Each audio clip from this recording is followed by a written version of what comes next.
அருள்மிகு நெல்லையப்பர் காந்திமதி அம்பாள் திருக்கோவில் ஐப்பசி திருக்கல்யாண திருவிழா நடைபெற்றது. தமிழகத்தில் பிரசித்தி பெற்ற சிவாலயங்களில் ஒன்றான நெல்லை மாவட்டத்தின் பிரசித்தி பெற்ற அருள்மிகு நெல்லையப்பர் காந்திமதி அம்பாள் திருக்கோவில் ஐப்பசி திருக்கல்யாண திருவிழா கடந்த 22ஆம் தேதி கொடியேற்றத்துடன் தொடங்கியது. 15 நாட்கள் நடைபெறக்கூடிய திருவிழாவில் அம்பாள் சன்னதியில் அமைந்துள்ள ஊஞ்சல் மண்டபத்தில் அன்னை காந்திமதிக்கு வேத பாராயணத்துடன் அபிஷேகங்கள் நடைபெற்றது. அம்பாள் முன் கலசங்கள் மற்றும் சங்கு வைத்து ஹோமங்கள் நடைபெற்றது. நாடு சுபிட்சம் பெற சங்கல்பம் செய்யப்பட்டு பூஜைகள் ஆரம்பமாகியது. வேத விற்பனர்களின் யசூரிக் சாம வேத பாராயணங்கள் நடைபெற்றது.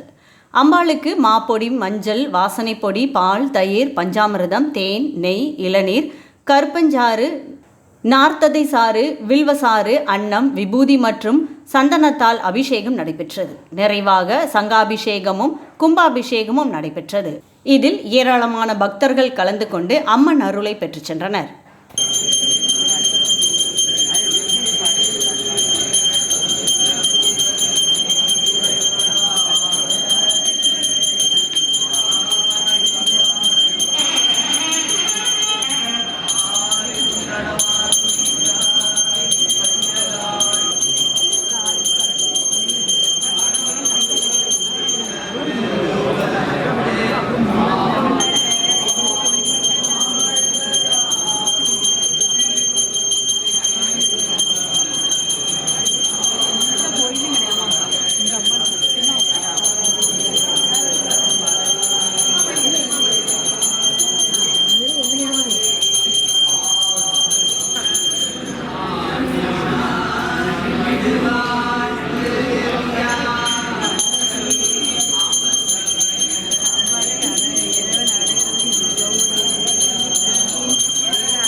வீடியோவுக்கு கீழே ரெட் கலரில் சப்ஸ்கிரைப் அப்படின்னு ஒரு பட்டன் இருக்கும். அதை இப்போவே கிளிக் பண்ணிவிட்டு பக்கத்துலேயே ஒரு பெல் பட்டன் ஒன்று வரும். அந்த பெல் பட்டனை அழுத்தி வச்சுருங்கன்னா நம்ம சேனலில் போடுற வீடியோக்குள்ளே தொடர்ந்து பார்க்கலாம். நம்ம சேனலில் ஆல்ரெடி நிறைய யூஸ்ஃபுல்லான வீடியோ போட்டிருக்கோம். அதை பார்க்கணுன்னு நினைக்கிறவங்க அந்த சேனல் பேரை கிளிக் பண்ணி உள்ளே போனீங்கன்னா நம்ம போட்டிருக்கிற வீடியோவெல்லாம் இருக்கும், பாருங்கள்.